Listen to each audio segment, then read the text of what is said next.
धनपुर गांव एक शांत पहाड़ी इलाका जहां किसान अपने छोटे छोटे खेतों से जिंदगी चलाते थे। किशन 28 वर्षीय गरीब किसान जिसका खेत बरसात ने तबाह कर दिया। ईमानदार और जुझारू, लेकिन अब टूटने की कगार पर। गौरी, किशन की पत्नी, शांत स्वभाव और आस्था में यकीन रखने वाली। ठाकुर रणवीर सिंह, गांव का दबंग और जमीन हड़पने वाला आदमी। पुराना हवेली, एक वीरान इमारत जिसके पास से कोई बारिश में गुजरने की हिम्मत नहीं करता।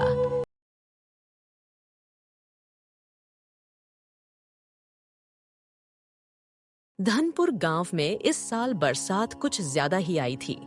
खेतों में पानी इतना भर गया था कि धान की बालियां पानी में सड़ने लगी थीं। सबसे ज्यादा नुकसान हुआ था किशन को, गरीब किसान जिसकी जमीन ही उसका सहारा थी। उस सुबह किशन अपने खेत के किनारे बैठा था, कीचड़ में सने पैर, आंखों में हार की नमी। गौरी, लगता है इस साल अनाज नहीं, बस कर्ज मिलेगा।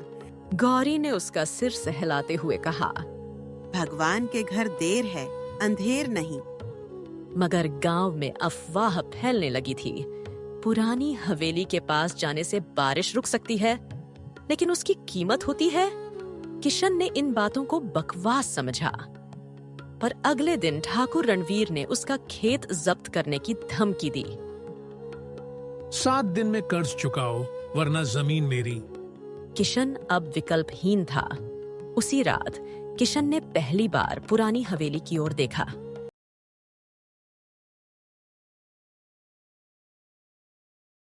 पुरानी हवेली गांव से दूर एक पहाड़ी पर स्थित थी। बारिश के मौसम में वहां जाने की हिम्मत कोई नहीं करता था। कहते हैं वहां एक आत्मा रहती है, बिजली गिराने वाली औरत। गांव के बूढ़े ने बताया, जिसने भी बारिश रोकने की दुआ उस हवेली में मांगी, वो लौटा नहीं। किशन ने ठान लिया, अगर जान जाएगी तो जाएगी, पर जमीन नहीं दूंगा। अगली रात किशन एक लालटेन और अपनी पत्नी की ओढ़नी लेकर निकल पड़ा। हवेली वीरान थी, दीवारों पर बेलें छड़ी थीं। जैसे ही वो अंदर गया, एक ठंडी हवा उसके शरीर से टकराई। किसी और की आवाज आई, कर्ज चुकाना है, क्या देने को लाया है? मेरी मेहनत, मेरी उम्मीद और ये ओढ़नी जो मेरी पत्नी की आखिरी निशानी है। एक जोर की बिजली गिरी, फिर आवाज आई, 1 हफ्ता, उसके बाद कीमत चुकानी होगी।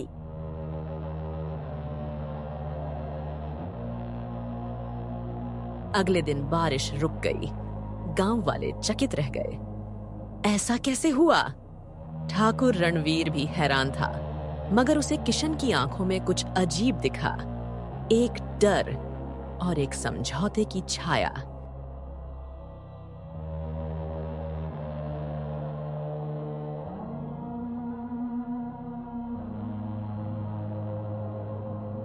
बारिश रुकने के बाद किशन ने खेत को बचा लिया।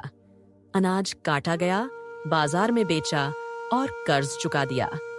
गांव में हर ओर उसका नाम था। किशन ने चमत्कार कर दिया। मगर किशन अब कम बोलने लगा था। रात को उसे अजीब सपने आते। पानी में डूबी एक औरत जो कहती, वादा मत तोड़ना। फिर अचानक गौरी बीमार पड़ गई। डॉक्टरों ने कहा, कोई बीमारी नहीं, मगर शरीर अंदर से जवाब दे रहा है। किशन सब समझ चुका था। उस रात वो हवेली वापस गया। मैंने कहा था कीमत लगेगी। हवेली की दीवार से एक परछाई निकली। गौरी को मत ले जाओ। तो बदले में क्या दोगे? किशन ने एक पल सोचा और कहा, अपनी यादें, अपना नाम, अपनी पहचान, ले लो सब।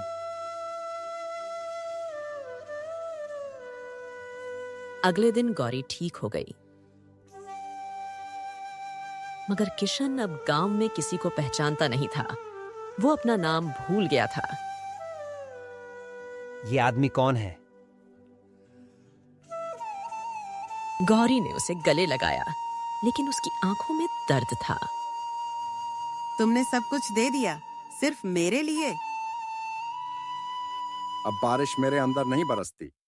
गांव में अब सुख शांति थी, पर किशन अब खेतों में काम नहीं करता था। वो बस हवेली के आसपास टहलता था। एक रात ठाकुर रणवीर हवेली गया। मैं भी बारिश रोकना चाहता हूँ। मेरी फैक्ट्री शुरू नहीं हो पा रही। अंदर एक परछाई हंसी।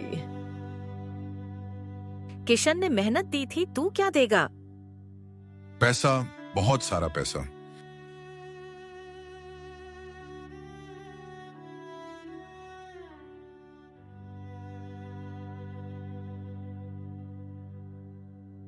अगली सुबह ठाकुर का शव गांव के तालाब में मिला, बिजली से जला हुआ।